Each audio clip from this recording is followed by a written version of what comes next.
우리는 계속 예수 그리스도의 족보를 보고 있습니다.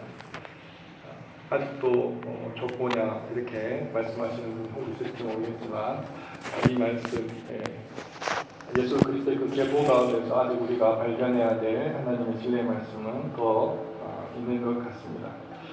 자, 여러분 이제 예수 그리스도의 족보가 조금씩 눈에 익혀지는지 모르겠습니다. 자, 제가 처음에 그 마태복음을 가지고 말씀을 전할 때 그 언약의 사닥다리라는 표현을 썼는데 여러분 기억을 하시나요? 언약의 사닥다리. 그래서 지금 하나님께서는 그 시공간을 초월하는 의미에서는 하늘로부터 땅으로, 그죠? 그리고 시공간 안에 있는 의미로서는 역사 속에서 아브라함부터 예수 그리스도의 그 조상들을 통해서 하나님께서는 계속해서 언약의 사닥다리를 지금 놓고 계신 것을 우리는 볼 수가 있죠. 그래서 마침내 예수 그리스도를 통해서 만세전에 계획하셨던 일이지만 이 땅 가운데 역사 속에서 수많은 조상들에게 언약이라고 하는 하나님의 말씀들을, 약속들을 심겨두신 이후에 그 말씀들이, 그 약속들이 어떻게 현실 속에서 이루어지는지를 우리는 이 짧은 족보를 통해서 이해를 할 수 있겠습니다. 죄송합니다. 지금 조금 하울링이 좀 나죠. 울리는 듯한데 좀 잡아주시기를 바랍니다. 자, 또 볼까요? 우리가 여러분 그 족보를 보시면 이제 어떻게 이 족보가 여러분 눈에 들어오시게 되는 것 같습니까? 한마디로 하나님께서 구약을 통해서 이루어 두셨던 그 이스라엘 백성을 하나님 백성 삼아 주셔서 펼치셨던 하나님의 모든 역사들을 어떻게 해요? 가장 간략하게, 그죠? 어떻게 보면 그 모든 하나님의 역사를 극도의 응축으로, 압축으로 하나님께서 요약해 두신 것 같은 모양새를 우리는 볼 수 있겠죠. 그죠? 그래서 이 말씀은 하나님께서 그분의 크신 능력과 또 깊으신 지혜와 그분의 그 모든 경륜들이 하나님께서 이 땅 가운데 이스라엘 백성이라는 택하셔서 그분의 역사들을 펼쳐나가셨던 그 후속작적인 놀라운 광대한 하나님의 역사들이 있는데 그 역사들을 이제 구약이라고 하는 하나님의 약속의 말씀들이 창세기부터 말라기까지 펼쳐져 있지 않습니까? 이것을 극도로 하나님께서 응축시켜가지고 두신 것이 바로 이 족보다 하는 것을 우리는 보게 되는 것이죠. 그래서 이 족보를 보면 우리가 무엇이 발견되어지고 보여지게 되느냐면 하나님이 보여지게 되는 것이죠. 그죠? 하나님의 능력과 하나님의 속성과 하나님의 지혜와 하나님의 모든 그분의 경륜들이 이 말씀 속에서 또 비춰지는 것을 볼 수가 있습니다. 자, 또 이 족보를 보시게 되면 여러분들은 무엇을 발견하시게 되느냐면, 이 족보가 크게 이제 그 세 단계로 이제 구성되어 있다 이렇게 얘기를 하고 있지 않습니까? 오늘 우리가 말씀을 읽은 대로 아브라함부터 다윗까지 14대고, 그리고 다윗부터 바벨론으로 잡혀갈 때까지가 14대고, 그리고 바벨론으로부터 예수 그리스도까지 14대다 이렇게 해서 지금 이제 크게 세 단계의 구조를 이제 가지고 있는 그런 족보라고 여러분 이제 보시게 될 것 같은데요. 이 그 세 단계의 족보를 우리가 굳이 그 태양의 비유를 하자면 어떻게 우리가 설명할 수 있냐니까, 제가 이스라엘 그 역사에 있어서 흥망성쇠를 제가 말씀을 드렸는데 마치 첫 번째 단계는 태양이 지금 이제 그 하늘 중천을 향해서 서서히 올라가고 있는, 그래서 이것을 우리는 오전의 영광이다, 아침의 영광이다 이렇게 얘기를 할 수 있겠습니다. 그래서 아브라함부터 시작해서 그의 조상들 이제 이삭이나 야곱이나 그 유다를 통해서 하나님께서 서서히 이스라엘 영광을 이제 하늘로 높이 이제 극도로 높이 이끌어 가시는 것이죠. 여기 1단계입니다. 자, 그 다음에 2단계에서는 이제 다윗 왕에게 이르러서 하나님께서 약속을 주시는 건데 그 약속이 어떤 약속입니까? 영원한 왕국을 하나님께서 허락하시겠다. 그 약속을 허락하시고 이스라엘에게도 있어서 끊임없이 왕에서 왕으로 왕조가 이어지는 역사들을 볼 수 있는데, 이것은 마치 어떤 태양의 비유를 하자면 어디에 비유를 할 수 있나요? 정오의 중천에 떠 있는 태양이라고 볼 수 있겠죠. 그래서 정오의 영광이다, 그렇게 얘기를 할 수 있겠습니다. 자, 그런데 이제 이스라엘의 그 역사는 이제 서서히 이제 저물기 시작을 하거든요. 북이스라엘이 망하고, 그리고 남유다가 그게 이제 바벨론에 의해서 침공을 당한 이후에 포로로 이제 끌려가고 이제 된 이후부터는 서서히 이제 그 이스라엘 영광도 마치 촛불의 빛이 희미해지는 것처럼, 태양도 이제 그 서쪽 하늘을 향해서 뉘어지는 것처럼 그 영광도 이제 사그러지는 모습을 볼 수가 있죠. 그래서 이때를 우리는 항온의 영광이다, 이렇게 말씀을 드릴 수가 있겠습니다. 항온의 영광입니다. 항온의 영광. 자, 어디까지 이제 이르게 되느냐면, 여러분 말씀을 보셔서 아시겠지만, 자, 12절 이후에 나오는 사람들 같은 경우에 이름을 여러분들은 이 본문 외에서는 찾을 수가 없어요. 성경에서는. 여러분 이 사람들 다른 성경에서 보신 적 있나요? 뭐 수르바벨이라든지 그 외에 뭐 엘리야김이라든지 이런 사람들이 있지만, 특별히 뭐 엘리우시나 13절, 14절 와서 이렇게 그 이름을 보게 될 때는 이 본문 내에서는 찾아볼 수 없는 사람들이라는 것이죠. 무슨 얘기냐 하면, 이제 예수 그리스도의 육신적 아버지가 요셉이었던 것처럼 특히 이제 소시민적인 사람들에 의해서 이제 이스라엘 영광들은 근근히 유지되고 있는 그런 상황이라고 이제 보시면 되겠습니다. 자, 이런 상황이었어요.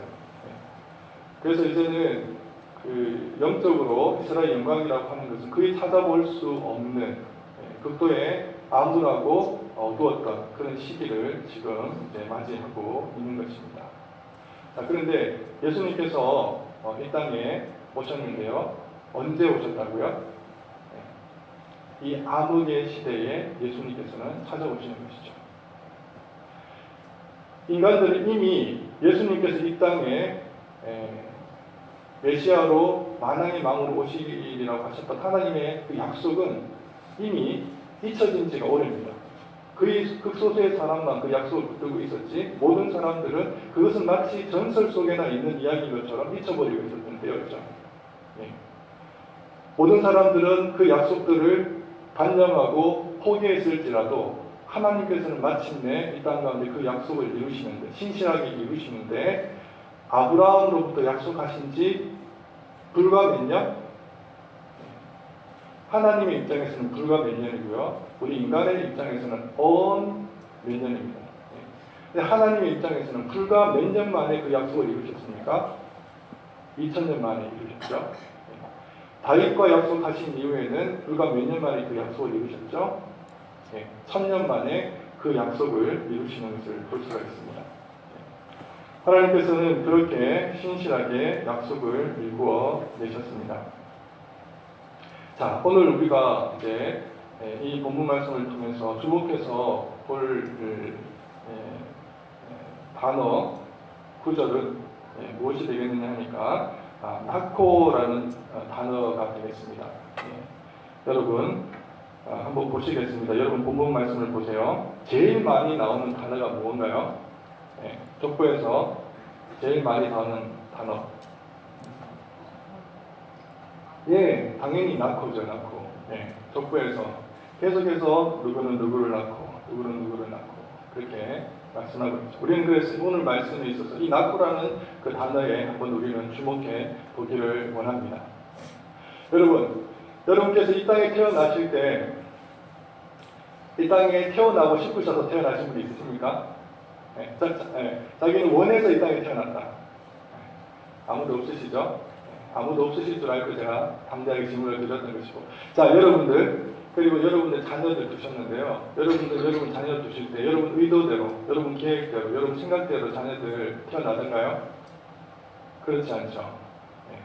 여러분 특별히 엄마를 닮는 아이를 원했을 것이고, 또 아빠를 닮은 아이를 원했을 것이고, 키도 크고 지능 지수도 어떻고 이런 생각들을 다 하셨을 텐데, 그러나 태어나 보니까 그 아이들은 나의 뜻과는 나의 의도와는 전혀 다른 아이들로 태어나는 것을 볼 수가 있습니다. 기본적으로 이 나코라는 의미는 무슨 의미를 가지고 있느냐면요. 하나님의 절대 주권성을 가지고 있는 단어가 이 나코라는 의미를 가지고 있습니다. 하나님께서 낳게 하시는 것입니다. 인간의 의도대로, 인간의 뜻대로 낳아지는 법은 절대 없는 것이죠. 자, 여러분 본문을 보시겠습니다. 이스라엘 역사가 펼쳐지는데 별일들이 많았었죠. 예.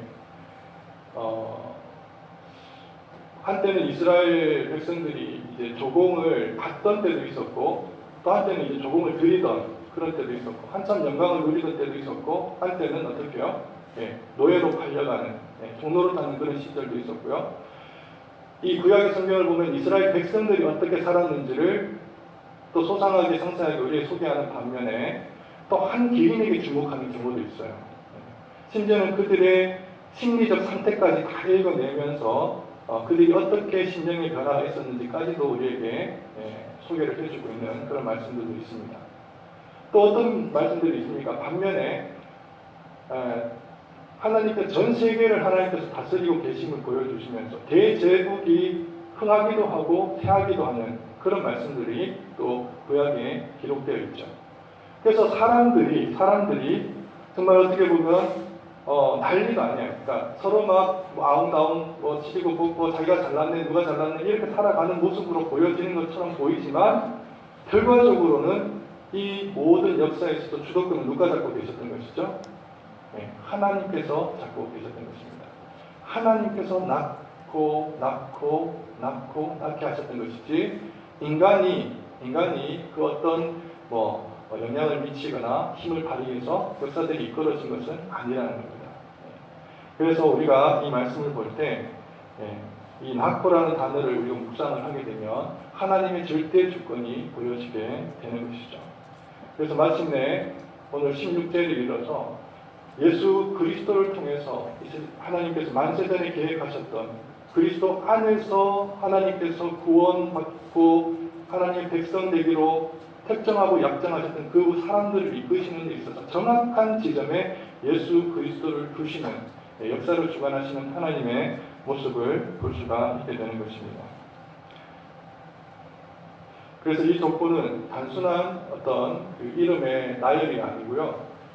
어마무시한 정말 엄청난 말씀을 품고 있는 그런 말씀이 되겠습니다. 과연 하나님께서 어떤 분이신가 하는 것을 우리에게 보여주시는 말씀이신 것이죠. 하나님이 어떤 분이신가? 절대 주권의 하나님이신데 그분은 하나님께서 계획하신 대로 작정하신 대로 모든 것을 성취하시는 하나님이십니다. 그래서 그분의 경륜과 통치를 우린 한마디로 섭리라 그렇게 얘기를 합니다. 섭리. 하나님의 섭리 속에서 이 역사는 주관되어지고 있다. 그렇게 말씀을 하고 있는데요. 하나님의 섭리에는 크게 세 가지가 있습니다. 하나는 뭐냐 하면 허용적 섭리입니다. 허용적 섭리.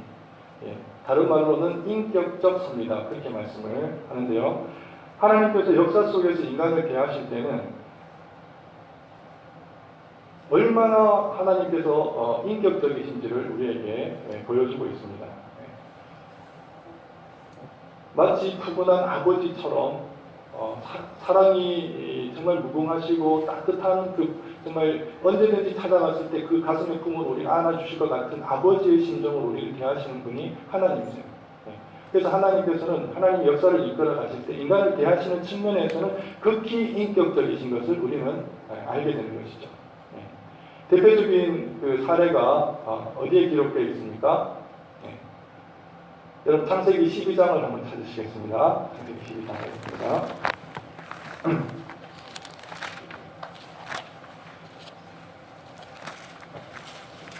창세기 12장을 보시면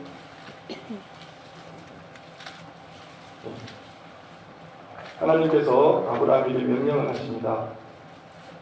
내 아들 독자 이삭을 나에게 번제물로 드리라. 그래서 모리아산에 아들을 데리고 모리아산에 이르게 되는데 이제 마침내는 제단을 쌓게 되는 것이죠. 제단을 쌓고 거기다가 이제 나무들을 다 돌려놓고 사랑하는 아들 이삭을 어떻게 합니까? 결박까지 한 상태에서 마지막으로 이제 하나님 앞에서 칼을 들고 아들을 잡으려고 치려는 순간 하나님의 사자의 음성이 들리게 됩니다. 자, 우리 12절을 보겠습니다. 시작 함께 읽겠습니다. 시작. 사자가 이르시되 그 아이에게 내 손을 대지 말라. 그에게 아무 일도 하지 말라. 내가 내 아들 내 독자까지도 내게 아끼지 아니하였으니 내가 이제야 내가 하나님을 경외하는 줄을 아노라. 예, 죄송합니다. 창세기 22장 12절을 제가 읽었는데 예, 죄송합니다. 죄송합니다. 자, 창세기 22장 12절 다시 한번 읽겠습니다. 같이 읽겠습니다.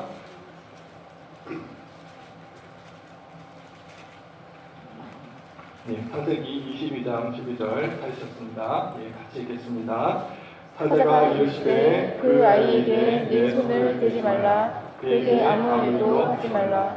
내가 내 아들 내 독자까지도 내가 아끼지 아니하였으니 내가 이제야 내가 하나님인 줄 아노라.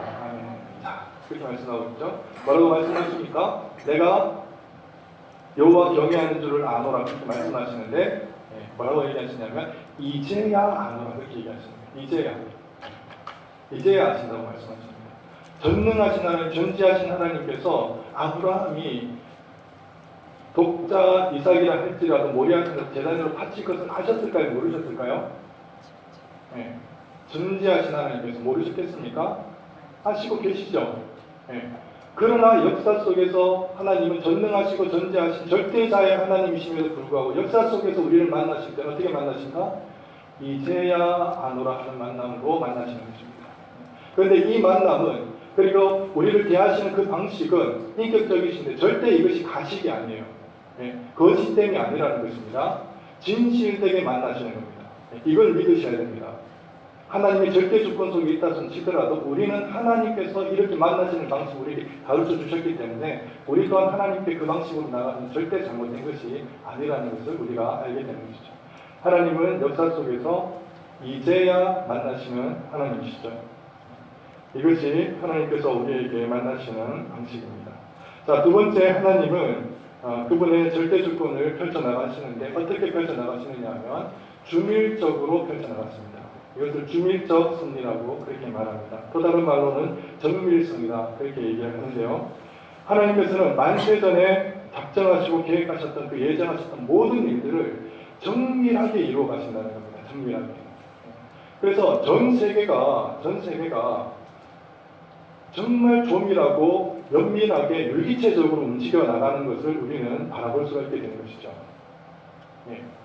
제가 성탄절날 여러분께 말씀을 드릴 때 하나님께서는 전 우주적으로 역사하셔서 마치 주의 별이 2000년 전에 나타났을 때 그 빛을 동방의 박사들이 봤을 때, 그죠? 봤을 때 하나님께서 그 빛을 띄우셨을 때는 그 시점은 언제라고 말씀을 드렸습니까? 이 땅을 창조하신 그 시점이 이미 빛을 띄워 두신 것입니다. 그런데 그 빛을 보게 된 시점은 수천 년이 지나서 그들이 하늘을, 별을, 천문학자들이니까 그들이 연구를 하는 가운데 그 빛을 발견하게 된 것을 볼 때 하나님께서는 전 전체 우주 만물을 다스리시는 데 있어서도 하나님께서는 이 모든 만물들을 유기체적으로 다루시는 것을 우리가 볼 수 있게 되는 것이죠. 자, 그래서 여러분들은 이 나비 효과라는 단어를 여러분 아십니다. 그죠? 자, 시간적으로 볼 때나 공간적으로 볼 때 이 지구 뒤편에서 일어나는 일이 나와 무슨 상관이 있을까 이렇게 생각할 수 있습니다. 그러나 직감적으로 아주 면밀하게 우리는 그 영향들을 받고 있어요. 받지 않을 수가 없는 것입니다. 자, 아르헨티나의 어떤 소녀가 지금 이제 박수를 친다든지 하품을 했어요. 그것이 우리가 무슨 상관이 있냐 이렇게 생각할 수 있는데 모든 것들은 다 영향을 주고 또 그 옆에 있는 것들이 영향을 주고 영향을 주어서 마침내 나에게도 영향을 주는 방식으로 하나님께서는 역사를 하시는 것입니다. 역사 속에서도 마찬가지입니다. 수백 년 전에 세종대왕께서 한글을 창제하셨는데 그 한글 창제가 지금 나에게 엄청난 파급 효과를 지금 미치고 있지 않습니까? 예. 세종대왕이 한글 창제한 것만 나에게 영향을 미치고 있느냐? 아닌 거예요. 그분께서 책상에 앉아 책을 읽는 그것도 지금 수많은 역사 시간이 흘러서 지금 이 자리에 있는 우리 후손들에게도 직간접적으로 영향을 미치고 있게 되는 것입니다. 이것이 하나님의 역사 속에서 주밀성 섭리라고 이렇게 말합니다. 하나님은 주밀하게 면밀하게 그 역사를 이루어 가시는 것이죠. 자, 그래서 이제 마지막으로 결과적으로 어떻게 되느냐면 하나님의 만세전에 계획하셨던 그 모든 뜻대로 역사는 흐르게 되는데, 그래서 이것을 무엇이라고 얘기하냐면 주권적 섭리다, 그렇게 말씀을 하게 되는 것입니다. 우리가 허용적 섭리를 생각을 하게 될 때는 마치 역사의 주인이 인간인 것처럼 보여지게 됩니다. 그러나 우리가 하나님의 섭리라는 것은 무엇인지를 알게 되고, 그리고 주권적 섭리를 알게 될 때는 이전에 역사의 주체와 주인공이 누구인지를 깨닫게 되느냐, 그죠? 예. 전능하신 하나님께서 역사의 주인인 것을 우리는 발견하게 되는 것이죠. 예, 대표적인 예는 우리가 창세기를 통해서 우리가 알 수 있듯이 요셉의 삶을 우리가 보아서 우리가 이 주권적인 하나님을 우리가 알게 되게 되는 것입니다. 자, 여러분 본문 말씀을 보시고 족보를 한번 보시겠습니다.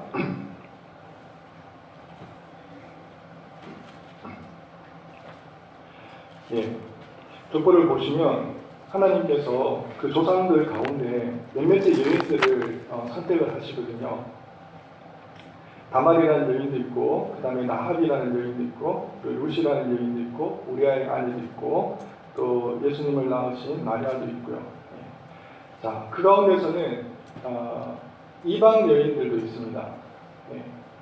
특별히 나합이라는 인물은 가나안 여인이었고요. 그리고 룻이라는 인물은 모압 여인이었고요. 우리아의 아내 바세바도 마찬가지고요. 자, 뿐만 아니라 다말이라는 여인과 그리고 우리아의 아내인 경우에는 성적으로 범죄한 여인인 것을 우리가 알 수 있죠. 자, 이렇게 하나님께서는 조상을 택하시는 데 있어서도 하나님의 주권적인 섭리에 따라서 하나님 원하시는 대로 선택하시는 걸 볼 수 있습니다. 그 사람이 왕일 수도 있고, 아니면 그 사람이 천민일 수도 있고, 아니면 노예일 수도 있고요. 그 사람이 여인일 수도 있고, 아니면은 또 남성일 수도 있고, 죄인일 수도 있고, 상대적으로 의로운 사람일 수도 있고, 이 모든 것들을 하나님께서 주권적으로 선택하셔서 그 사람들을 세우시게 되는 것입니다.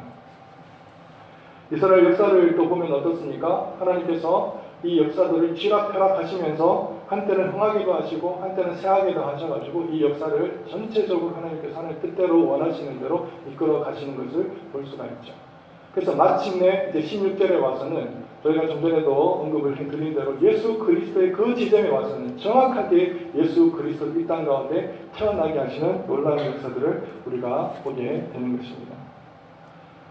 하나님께서 말씀하십니다. 사람이 마음으로 자기의 길을 계획할지라도 그 걸음을 인도하시는 이는 여호와시니라. 사람의 마음에는 많은 계획이 있어도 오직 여호와의 뜻만이 완전히 서리라. 그렇게 말씀을 하고 있는 것입니다. 여러분 이제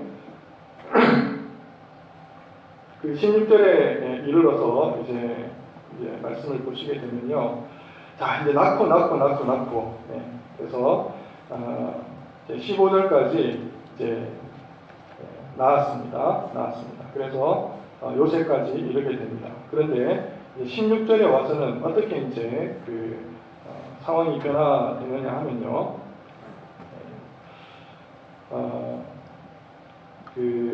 이 마태복음의 저자인 마태는 16절까지 이르를 때 이 낳고라는 단어를 어떤 형태로 문법적으로 이제 기술을 하느냐 하면 능동태로 기술을 했습니다. 낳고. 그런데 이제 예수 그리스도에 와서는 어떻게 기술을 하고 있냐니까 수동태로 기술을 합니다. 낳으시게 되었다라고 그렇게 기술을 하고 있는 것입니다. 낳으시게 되었다. 이것은 어떤 의미를 가지고 있습니까? 이 말씀은 지금까지는 하나님께서 인간을 통해서 낳으시게 하는 방식으로 태어나게 하셨다면 이제는 16절부터는 완전히 별천지가 되는 것입니다. 이전에 상상치도 생각지도 못했던 세상이 이제 펼쳐지게 되는데 이제는 인간에 의해서 나으시는 방식이 아니라 이제는 누구를 통해서 나으시는 방식을 택하신다고요? 성령 하나님을 통해서 나으시는 방식을 취하시는 방식을 택하시는 놀라운 하나님의 역사를 보게 되는 것입니다. 자, 예수 그리스도가 오시는 시점입니다. 이제 오시는 시점으로 예수 그리스도가 어떻게 나셨습니까? 예수 그리스도가 나시는 방식으로 이제 하나님께서 하나님의 백성, 하나님의 교회를 세우시는데 예수님께서 나신 동일한 방식으로 이제는 하나님의 사람들을 세우시겠다. 그렇게 이제 선포를 하시는 그런 장면을 우리는 이 말씀을 보게 되는 것입니다. 자, 그런데 성령으로 나게 하는 방식이 있습니다. 성령으로 나게 하는 방식을 우리가 말씀을 통해서 한번 보기를 원하는데요. 1절을 보겠습니다. 1절.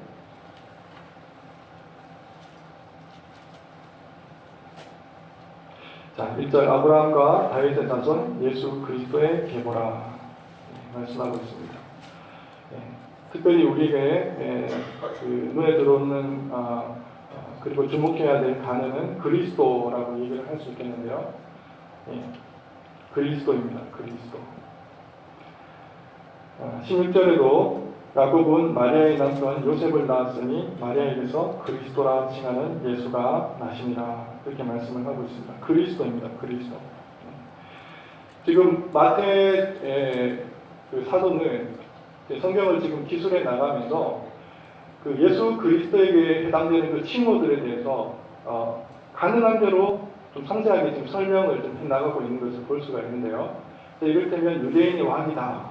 그러면 또 그리고 다윗의 자손이다. 그러면 읽는 독자나 그리고 쓰는 저자나 일반적으로 다 인정하고 또 동의하고 공유하는 것이기 때문에 특별히 기술을 하지 않습니다. 그렇습니다. 그리고 또 예를 들면 예수라는 이름이 있습니다. 예수라는 이름이 어떤 이름인지에 대해서 마태 저자는 어떻게 합니까? 설명을 해주고 있어요. 예수라는 이름은 자기 백성들을 자기 지혜에서 구원할 자이십니다. 그렇게 설명을 해주고 있습니다. 예수님의 칭호가 또 임마누엘입니다. 그럼 임마누엘이 어떤 뜻인지를 또 설명해주고 있어요.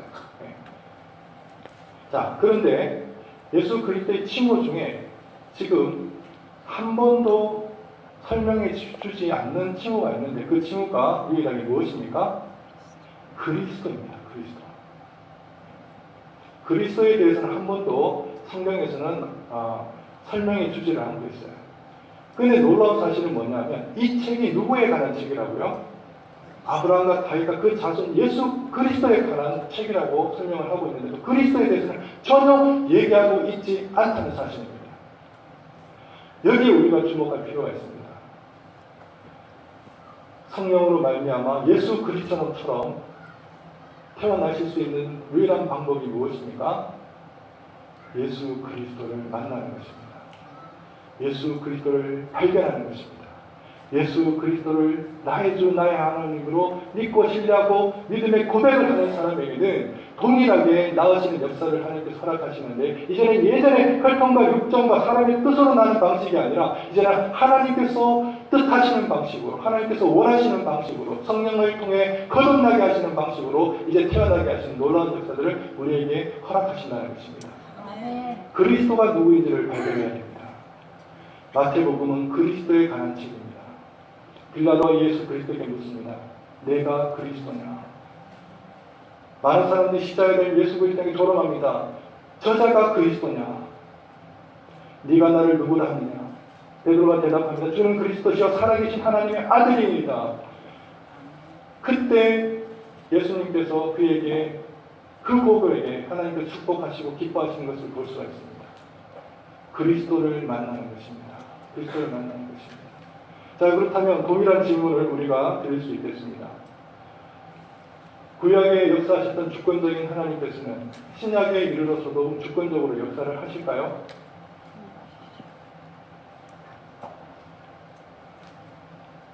이 질문은 물어보나한 질문이 되겠습니다. 하나님께서는 구약에서도 하나님께서 주권적으로 하셨던 것처럼 이제 신약에서도 하나님께서는 전적으로 하나님의 절대 주권으로 이 땅을 움직여 가십니다. 그래서 마지막 날 우리가 천상에 올라서 정말 하나님 면전에 앞에 나가서 만약에 이 신약을 다시 한번 족보로 기록을 하게 된다면 동일한 방식으로 하나님께서 낳게 하셨고 낳게 하셨고 낳게 하셨고 낳게 하신 방식으로 살았던 것을 우리는 발견하게 될 것입니다. 그 전지전능하신 절대 주권의 하나님을 우리가 이 시간에 예배하고 경배하고 있는 것입니다. 많은 사람들이 얘기합니다. 오늘의 성경뿐만 아니라 우리가 마태복음뿐만 아니라 이 족보가 갖는 의미는 어떤 의미를 가지고 있다? 많은 학자들이 얘기할 때 하나님께서 예수 그리스도가 그리스도이신 것을 만민들에게 증명하기 위해서, 증거하기 위해서 쓰여진 책이다. 그렇게 얘기를 하죠. 그러나 우리가 언뜻 들으면 맞는 말 같아요. 옳은 말 같습니다. 그러나 이 말은 현적으로 틀린 말입니다. 주전이 바뀐 말 같지 않습니까? 하나님이 대간절 우리 인간이 무엇이간데 우리를 설득하시고 우리는 설득을 받는다고요? 그렇지 않습니다. 하나님께서 굳이 하나님의 일들을 해명하시고 설명하시기 위해서 무슨 논증을 하고 무슨 증거를 갖다 대고 그럴 이유가 하나님께서는 전혀 있으실 분이 아닌 것이죠. 조건을 우리에게 허락하신 이유가 무엇입니까? 다만 너희들이 듣든지 아니 듣든지 간에 내가 한 이 역사가 옳은 것임을 천명하고 선포하고 선언하는 것에 불과한 것입니다. 믿든지 아니 믿든지는 우리 인간의 책임에 맡겨진 것이지 하나님 소관이 아닌 것이에요. 우리를 설득하시는 분이 아닙니다. 우리에게 설명을 하시는 그런 우리가 생각하는 그런 연약한 존재가 아니라고 하는 것을 우리는 기억해야 할 것입니다. 이제 말씀을 맺겠습니다. 우리가 이 짧은 족보를 통해서 알게 되겠지만 하나님께서는 그의 피조물에게 그의 뜻하신 대로 행하시는 분이심을 우리가 보았습니다. 그 누구도 하나님과 논쟁할 수 없습니다. 누가 그분에게 그의 행위에 대해서 해명을 요구할 수 있단 말입니다. 다니엘 선지자는 이렇게 말합니다. 하늘의 군사에게든지 땅의 거민에게든지 그는 자기 뜻대로 행하시나니 누가 그의 손을 금하든지 혹시 이르기를 내가 무엇을 하느냐 할 수가 없도다. 그렇습니다. 하나님께서는 그분의 공의의 그 열쇠를 가지고 그의 깊으신 뜻을 향해서 그 누구는 지옥불에 던지시기도 하시고 하나님께서는 그 놀라우신 긍휼의 열쇠를 가지시고 하나님의 그 깊으시고 선하신 뜻대로 천국문을 열어주시기도 하시는 그 하나님이십니다. 하나님은 이 세상 최고의 입법기관의 의장이시고 하시면서 동시에 그분은 이 나라, 이 민족, 이 세계에 있어서 가장 권위 있는 행정기관의 행정의 장이시기도 하시고 또 최고의 법정에서 재판관으로 우리를 통치하시고 재판하시는 하나님이십니다. 마지막 그날에 어떤 일들이 벌어집니까? 이 땅에 떵떵거리고 살았던 많은 권력자들, 수많은 사람들, 그 중에 왕이라 하는 이름을 가지고 있는 사람들다 할지라도 하나님의 그 소환 앞에 불려나갈 것이고 그들은 하나님 앞에서 재판을 받게 될 것입니다. 하나님은 그 재판 절차에 대해서 절대 하나님은 설명하시는 분이 아니십니다. 그렇게 하셔도 하나님은 온전하시고 선하시고 위대하신 하나님이시기 때문에 그렇습니다. 사랑하는 하나님, 사랑하는 성도 여러분, 우리가 주님 앞에 있습니다. 여러분, 이 하나님을 여러분 섬기시고 계십니까? 여러분, 그분을 예배하고 계십니까? 저는 여러분의 일상의 삶을 저는 전혀 모릅니다. 그런데 여러분, 일주일의 삶 속에서 하나님을 얼마만큼 사랑하고 예배하고 섬겼습니까? 저는 하나님을 성경 속에서 이해하고 만날 때 그분은 참된 예배자를 찾는 하나님으로 저는 알고 있습니다. 여러분 삶 속에서 여러분의 심령으로, 여러분 마음으로 하나님을 진심으로 예배하고 경배했습니까? 저는 믿음이라고 하는 것이 하나님에 대한 온전한 예배고 감사라는 것을 저는 그렇게 이해를 하고 있고요. 온전한 예배를 드리지 않는 사람에게 있어서 그 사람에게 있어서 참다운 신앙과 믿음이 있는지에 대해서는 저는 성경을 통해서 알지 못합니다. 하나님은 참된 예배자를 찾으십니다. 여러분, 이 역사와 이 세상과 이 모든 우주 만물을 통치하시고 다스리는 하나님 앞에 어찌 두려운 마음으로 하나님 앞에 나가지 않을 수가 있다는 말입니까? 그분은 마침내 우리를 소환하실 텐데 그날이 우리에게 시시각각으로 다가오는 그것을 우리가 안다면 어떻게 이 순간 하나님을 경배하고 찬양드리지 않을 수가 있단 말입니까? 하나님은 우리가 생각하는 것처럼 얕잡아 볼 분이 전혀 아닙니다. 하나님은 하나님이십니다. 그분을 경배하고 찬양할 수 있는 여러분 되시기를 바랍니다. 우리에게 남아있는 것이 무엇입니까? 우리에게 하나님의 절대 주권 가운데서 우리를 역사 속에서 만나시는 하나님은 인간을 어떻게 만나신다고요?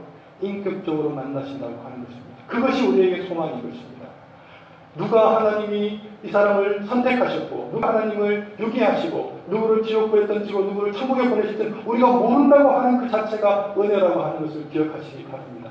다만 수많은 하나님의 영광이 있고 그 영광 가운데 절대 주권이라고 하는 영광을 우리에게 비춰주셨을 때 그 영광을 향해 우리는 달려가고 사모하는 그 마음으로 달려간다면 하나님께서는 우리를 만나 주신다고 하는 것입니다. 사랑하는 성도 여러분, 하나님을 온전히 예배하실 수 있는 그래서 참된 예배자를 찾으신 하나님 앞에 마지막 그날에 제가 하나님이 찾으시던 그 소장이었습니다라고 달려갈 수 있는 저와 여러분 되시기를 바랍니다. 기도하시겠습니다. 사랑과 내가 풍성하신 하나님 아버지, 주님을 참되게 예배하기를 원합니다. 하나님, 이 우주 만물을 전적으로 다스리시는 통치하시는 주권자 앞에 하나님 우리는 죄인이고 우리는 아무것도 적신으로 왔다가 적신으로 돌아갈 수밖에 없는 죄인임을 고백합니다. 하나님 온전히 경배하게 하시고 참된 예배자로서 하나님께 나아갈 수 있도록 주님 우리를 움직여 주시옵소서. 감사를 드리며 우리 주 예수 그리스도 이름으로 기도를 드립니다. 아멘.